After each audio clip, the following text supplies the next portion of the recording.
বিসমিল্লাহির রহমানির রহিম। সংগ্রামী সকল ফেসবুক ভাই বোন বন্ধু, বাংলাদেশের বাইরে এই ভিডিওটি যারা দেখবেন, আমার পক্ষ থেকে জানাই সংগ্রামী সালাম। আসসালামু আলাইকুম। সংগ্রামী উপস্থিতি, আজকে এই শিক্ষার্থীদের শাটডাউন চলছে, কোটা বিরোধী আন্দোলনের সর্বোচ্চ কর্মসূচি শাটডাউন চলছে। আর এই শাটডাউন কেন দিতে হলো ছাত্রদের? কারণ গতকালকে এই দেশের পুলিশ এদের গুলি করে মেরে ফেলেছে। আজকে এই পুলিশদের, এই স্বরাষ্ট্রমন্ত্রীর একটি বিষয় মনে করা দরকার। কারণ এই ছাত্ররা বিগত সময় আন্দোলনে অগ্রণী ভূমিকা পালন করেছেন। 52 ভাষা আন্দোলনে প্রথম আন্দোলন ছাত্ররা শুরু করেছিল। তো এই বিষয়গুলো আমাদের ছাত্রদের আপনারা খেপিয়ে দিন না, আপনাদের ছাত্রদের বিরক্ত করবেন না। কারণ এখন কিন্তু মানুষের 5টি 10টি ছেলে মেয়ে নেই, কিন্তু এখন একটি মানুষের 1টি বা 2টা সন্তানই যথেষ্ট।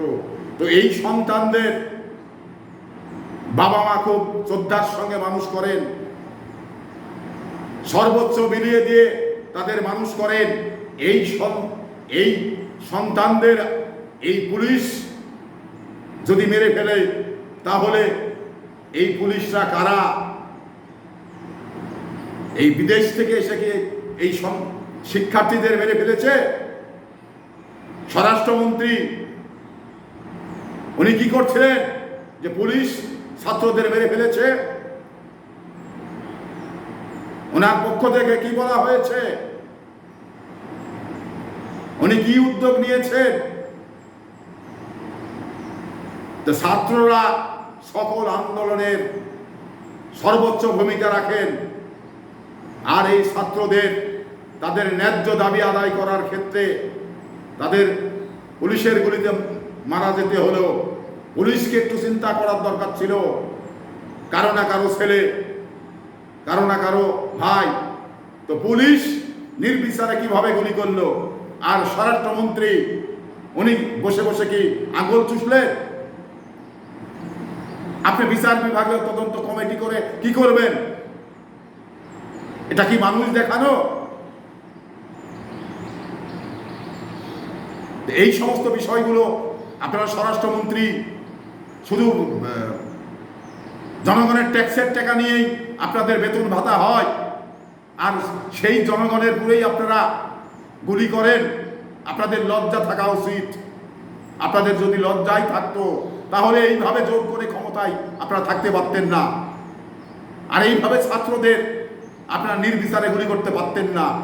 কারণ ছাত্ররা বিভিন্ন আন্দোলনে অগ্রণী ভূমিকা পালন করে, আর সেই ছাত্রদের পুলিশ গুলি করে মারছে। এটা বাংলাদেশ নাকি অন্য কোনো দেশ?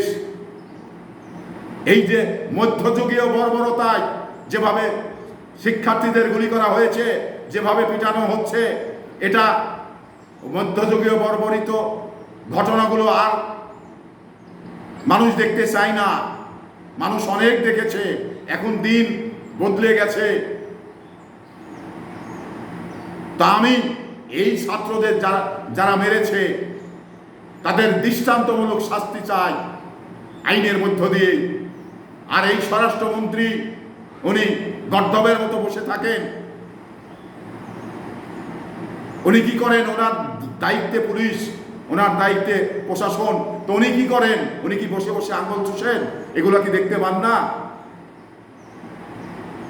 আবার বলে বিচার বিভাগীয় কমিটি করা হয়েছে। আপনি বিচার বিভাগীয় কমিটি দিয়ে কি করবেন? মারার পরে কমিটি করে কোনো লাভ নেই, কোনো লাভ হয় না।